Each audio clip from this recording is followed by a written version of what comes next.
Good morning, or good afternoon, or good wherever you are. Welcome to BrightTALK's Ask the IoT Expert talk today. I have with me a very interesting man, very handsome, very smart, very funny. His name is Marty.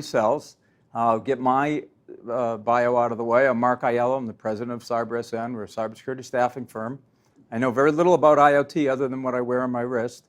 Marty's going to help us understand a lot. Marty is a principal consultant with Optiv, and a very interesting man, a Canadian citizen, born in New Delhi, living in Atlanta. So somehow between the two of us, I hope that we can understand him better than you'll understand my Boston accent. So without further ado, Marty, welcome. Hi, Mark. Nice to see you. Would you mind giving everybody just a quick little background about you and your company and what you do? Sure. I'm Marty Salz, and as you said, I live north of Atlanta. I moved down to Atlanta in about 1996 for a then small startup company, Internet Security Systems. And the only two companies I've ever worked for really are Internet Security Systems and what is now Optiv. My role at ISS was varied. By the time I left, I was doing primarily customer-facing consulting work, primarily around adversarial emulation. So what people would consider to be pen tests, code reviews, software security testing. So I really haven't played a lot of what I'll call like the defensive side of doing security, but we do help clients, understand what their what a legitimate threat could do to their environment or their software. So that's my introduction. Okay, great. Hey, we're going to talk about IoT security. Please try not to scare the crap out of us. Okay, yeah. Let's just see could you define it for us? Sure. So there's a lot of slightly different opinions about what exactly IoT encompasses. And so one of the distinctions that some people like to make is that it's IoT is machine to machine. So there isn't a human interaction. Like if you push a button on your remote and your TV does something, that they would say, well, that's not IoT. IoT needs to be sensors talking to sensors, being controlled by a control plane, where it's all like sort of the automated factory where the factory just runs itself. All the sensors interact with each other with the controls. I think in general, the community's accepted that IoT now, it does include human interaction. And in general, I guess I would say it's, they're not really fully autonomous devices, but they're largely constant on devices. Their computing power varies sort of everything from, a single sensor somewhere that communicates with a network, all the way to things in, autonomous vehicles or airplanes where you would say that's got a lot of computing power and is doing complicated things. I think in general, it's something smaller than a computer that typically doesn't really have a traditional user interface. So it's like a remote sensor, a remote valve, something that you can manipulate through other means. Good. So from a security standpoint, how does IoT security differ, or how is it similar to regular IT security? So I think one of the things that's interesting when I was thinking about this the other day, when people start to move into doing certain types of computing, so when I was a developer, you would name all of your systems. So you would name them after the planets or characters from a movie, or you would have the system and different people did different things. They'd let you do whatever you want from a naming standpoint? Sure, and so they would all, but it was a convenient way to refer to, tangible assets within a building. And so what happens as you move to, let's say, cloud or other places where you would say, so imagine I'm deploying some IoT cameras. So the first one I name it, driveway. That's easy. Then I put one in and I name it hallway. That's easy. But then I have a business and I'm going to put 16 cameras in. I'm not going to name all 16 of them. I'm going to number them 1 through 16. Could be like George Foreman and name them all George, right? George. That's it. Or how many versions of the George Foreman grill are there? The junior, the big one, the other one. But I think one of the things that IoT sort of brings to the table is you're going to have way more devices than you could ever possibly name. So one of the things in doing DevOps is this notion of saying, like, your computers or your systems or your devices, they're no longer your pets. They don't all have names. It's a little more like you have a flock of devices, and as long as you have sort of the right number of them performing properly, everything is great. But you're not at that personal level of saying, I know that I've got 2 cameras, because when you have 10,000 sensors in a building, they're all just numbers. Right. And you have a master map that maps, when I get this ID for a sensor, I figure out where it is. But I don't actually, I'm not at that level of touching them as tangible. I've seen all of them myself. So what makes IoT such a challenge?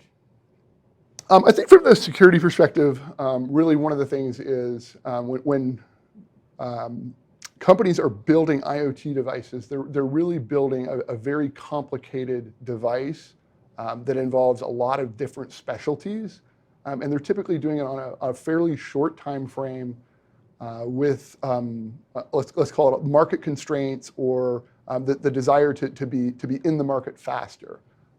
So in terms of the complexity, where you'd say, I want to build an IoT device for home, I'm going to definitely need some electrical engineers to design a board, do chip selection, build a physical piece of hardware.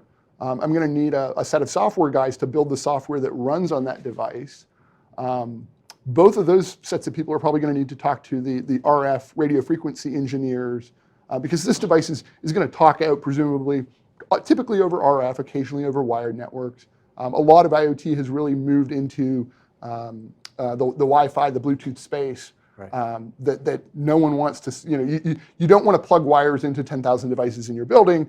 You want to provide the minimal amount of installation effort.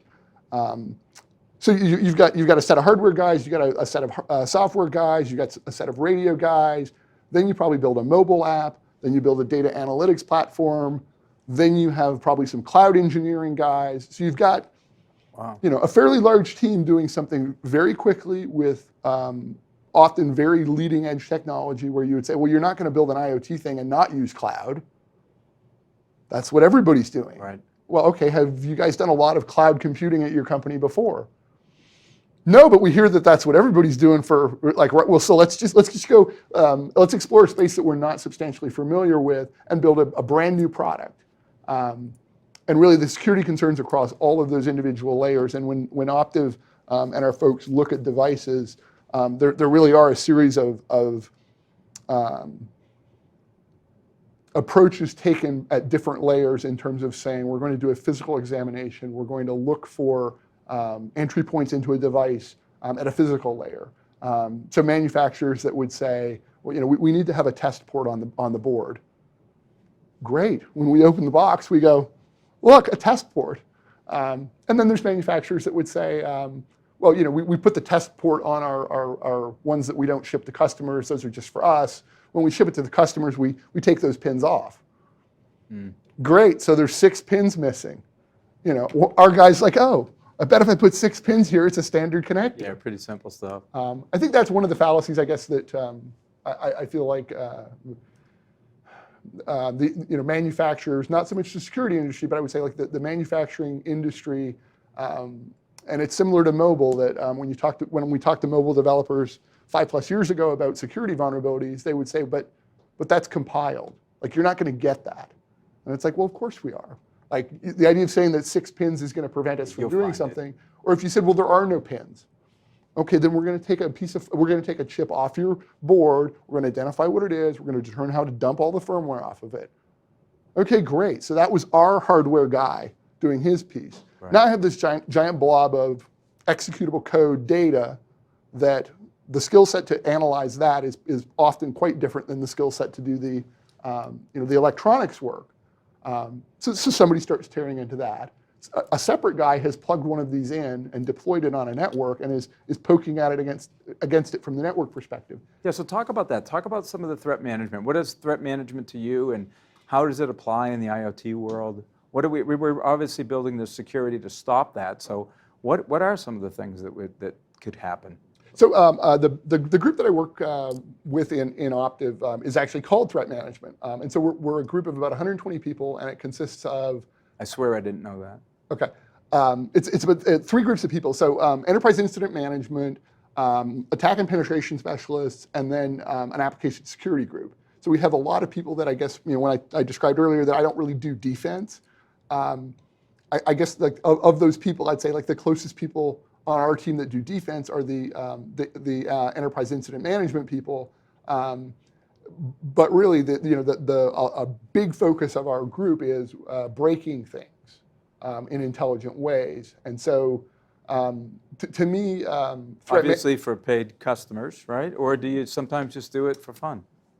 Certainly, we have people that do it for fun, or there's a lot of guys that, what are you doing on the weekend? I'm doing kind of the same thing, but I'm doing it at a different scale, and we're never doing it maliciously. It's always one of our guys that does a lot of our RF work, for example. So he gets some new kit that lets him do some great things. And basically, in the first weekend, he ran out of things. Like he's done his ceiling fan, he's done his television. Like I don't have anything left in my house with a remote that I haven't, played with. And it's like, well, that's not paid work. Like that's not what you're doing. But I guess back to the question, we think of threat management as being helping our clients be resilient to motivated, intelligent, determined attackers. So the idea is, what if people with skills similar to our group, and there certainly are people at Black Hat this week that are peers as well as better than us at certain things. And so you would say, but what if we brought some fairly determined guys and let them have a go at your stuff? Those are the kinds of outcomes that Optiv brings, and it really is to me very different to bring intelligent people to bear against the security mechanisms of networks and systems and IoT devices because of the vantage point and the experience, and saying, is there like a simple tool that I can run against my very complicated piece of enterprise software that will provide me protection against threats? If you want to be safe against scanners, by all means, run a scanner, fix all the stuff it finds. Right. Scanner won't be able to break into your app. But that's very different than having an individual be determined to do it or to compromise the security. So a lot of the stuff we find is really at that level of saying, it took, especially in the IoT space, where it takes a series of steps to get. So that extracted firmware, someone looks at that and they discover that there's, we find out what that debug port is for, or we find out that there's a single pin interface that if we send, we had a client that we had asked, we do sort of white box or gray box or black box testing. So it's either send us the device, we'll figure it out, or it's, can you send us the device and maybe some, if you guys have a way to plug into the debug port that would help us tell what we're doing, like let's do this sort of cooperatively. And so we had asked for a particular piece of hardware to help us, do certain types of testing against their device. And initially they were like, yeah, we can probably do that. And then it got, I guess, escalated, or it went somewhere, and they said, no, there's only 3 of those in the whole company, and they're always locked up because that's, like, you could get into our device with those, so we keep them all locked up. And of course, our guy that was doing the review, he built his own. Huh. So this company is like, we've got the only 3 in the world, and it's like, but there's a guy that just built his own at his house, because like. What do they do about that? What's the result of something like that? Well, I think some of that is, when you ship an IoT device, you really are, unlike traditional sort of client-server network side, where you would say, I'm on the network, I'm on the server side. I have a lot of control over the behavior of the stuff in my data center or in my cloud. Like I've got a lot of control. The moment you stick something in a box and someone walks into a store and buys it, you don't have any control over what that guy does with it in his test lab. And that makes me think of something. I think of that. I go into a store and buy something, and I plug it in at home, and what's the risk? The part that really scares me, that I'd like you to talk about, is our industrial control systems. Sure. So I guess ICS and IoT are different beasts, and the ICS guys have been doing it quite a bit longer. So SCADA was one of the areas that got a lot of security interest years ago, where people said, we operate very large pieces of industry or community services. So electrical plants, water plants, cookie factories, they're all running on this, this, I don't want to call it outdated, but it's typically a lot of the ICS stuff is, as opposed to what I'll call consumer IoT, is different protocols, different installations, different goals. So I'm not saying that the ICS guys don't have, nowadays don't have mobile apps running on mobile devices, but the ICS guys came from the era of everything is serial, everything is hardwired. We don't do radios in our factory. Like everything's, I wire things out to sensors and back to a control system, and it's, the fact that we've got all this stuff connected makes our factory super fast and convenient. And presumably, is that older technology in many cases? Yes, and so there's an amount of stuff that's being updated in that space where companies are saying, hey, like all this radio ability, it makes sense for us to start using all of the IoT technologies in a more industrial setting. And to me, one of the risks of that is the level of disruption that would be caused by problems with different things. And so I made a little note about this, and these are in no way sort of official industry standards. Here we go. Now we're going to get scared. So there's things that are inconvenient. So the Bluetooth bridge for my wife to be able to listen to her phone in the car has stopped working. That's inconvenient. Also, and this is true, the ABS light, traction control light, and one other light have come on. I'll put that as dangerous. Like you can still drive the car, you just probably don't have any of those nice safety features. And so, I think consumer IoT failures fall into that inconvenient space. Right. I forgot to charge my phone, now I don't have a map that'll help me get to where I need to go. That's inconvenient, but hopefully I've been there before and I can solve my problem. My home assistant doesn't hear my voice from the other room, or they seem very confused, and like these things that are helping me lead my life aren't working, and that's inconvenient. I think when you get into the ICS space, you start to get into the dangerous, the damaging, the deadly, the disruptive, where you would say, okay, what are the consequences of a complete failure of this system? Right, like power grid. Power grid would be an obvious Hoover one Dam. where you would say, hey, what happens if this happens? I think there was a case, or especially around, and I guess high frequency trading that's been automated, where you say if a bunch of sensors are all sort of interconnected to try to save each other, but there's sort of a fundamental fault that none of them the system was not designed to understand that there's circumstances that are way outside of the normal operating envelope. And they're all just going to try to offload responsibility to each other, and it's just it's going to collapse inward on itself. Where you would say, okay, it's not okay to have this thing that you think is going to be taking care of everything because of why I've got all the sensors working. So I guess another one, like the consequences of failure in ICS are often larger monetarily than anything on the consumer side. And so one of the concerns I have is as people become more reliant on things working for their day-to-day life. So if your expectation is that you can unlock your front door from your phone when your daughter gets home, you get very accustomed to that, and that's part of your routine. What happens one day when it does not work and you are not, you're not home and the neighbors aren't home, and there's no, like, what's your backup plan when I ask this IoT thing to do something and it doesn't work? What are the consequences? No, that's interesting. You know what? From that standpoint, back to the just plain old consumer IoT, some of the things that keep me up at night a little bit is how much big data comes into IoT. So could you explain to us, like, how nervous should I be? They're tracking. If I allow them, my Apple Watch will track virtually everything I do, right? Yeah, I think of that as, and there was an NPR discussion about a couple weeks ago, and they were really talking around the mobile space that a lot of data is collected. I certainly think the more, in particular, things like autonomous vehicles, where there's a number of people that are highly motivated to make an autonomous vehicle. Part of that will be the desire to collect a huge amount of data from whatever is deployed as an autonomous vehicle. So I think there is going to be a huge amount of data collected. Several of the cloud provider, IoT providers, a big part of their value to the companies that they're suggesting use their platform is really around the collection and analysis of that data. And the volume of data that,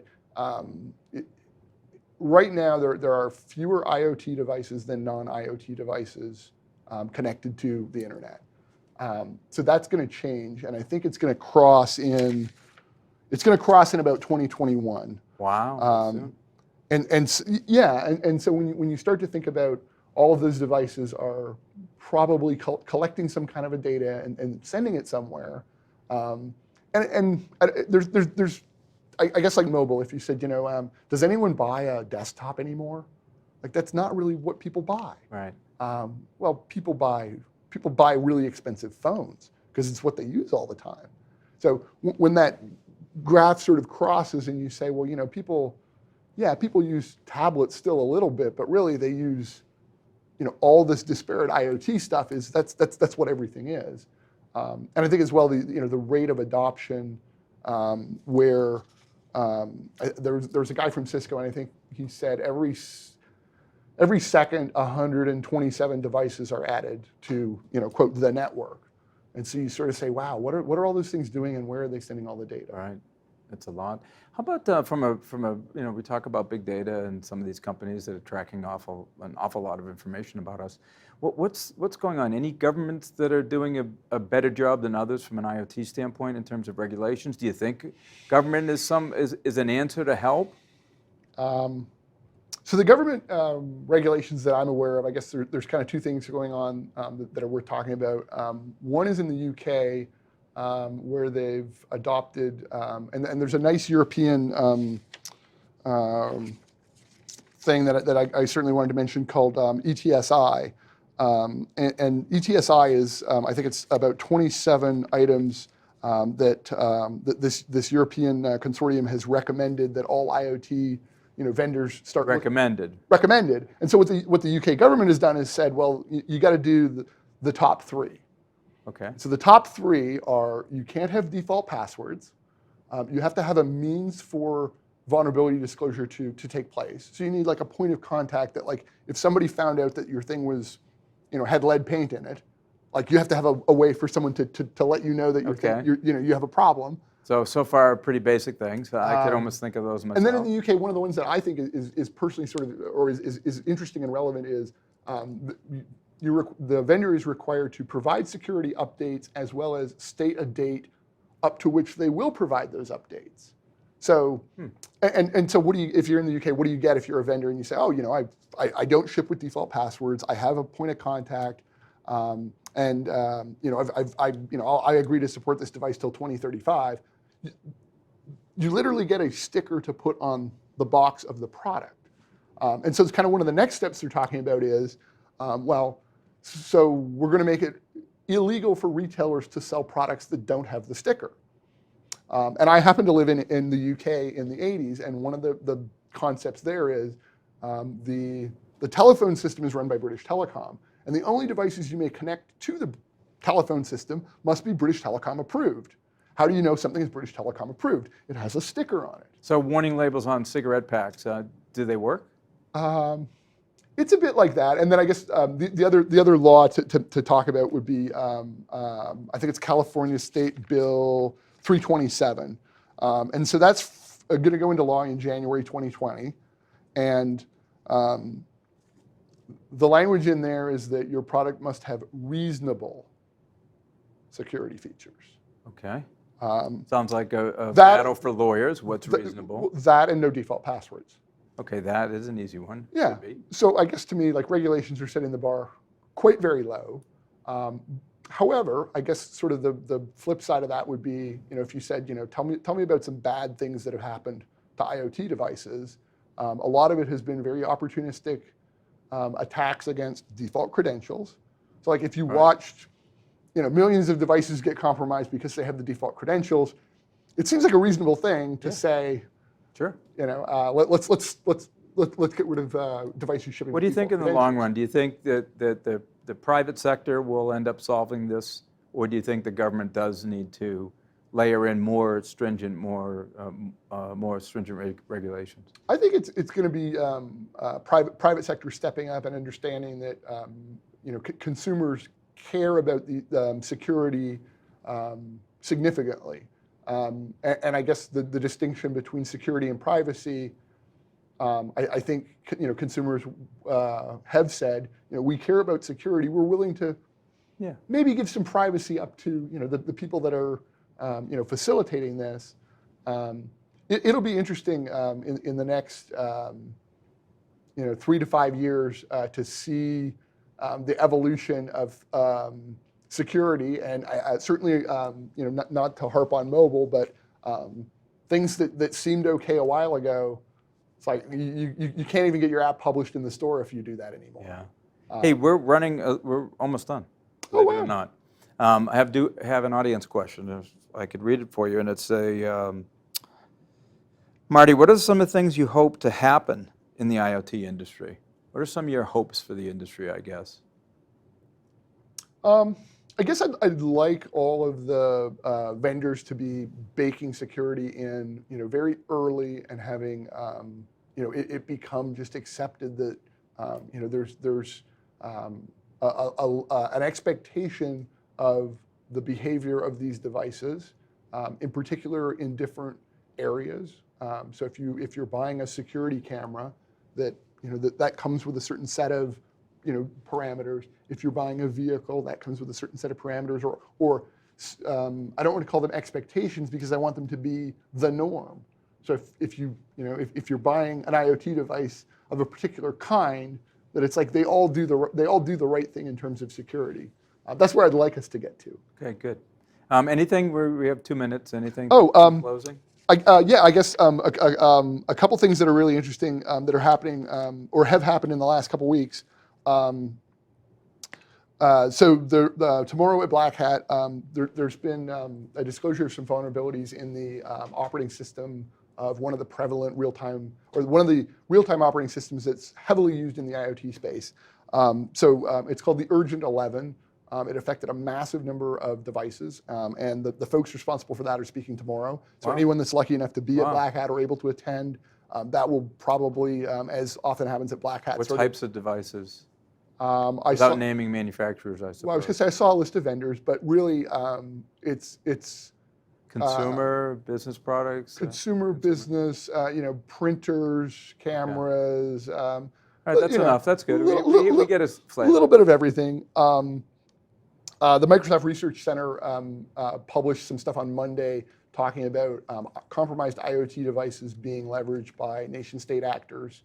And in that article, towards the bottom, there's maybe, I'll say 20 bullet point numbered recommendations that I would encourage anybody interested in IoT security to look at, as well as the European I have it written down here as ETSI. I think that's what it is.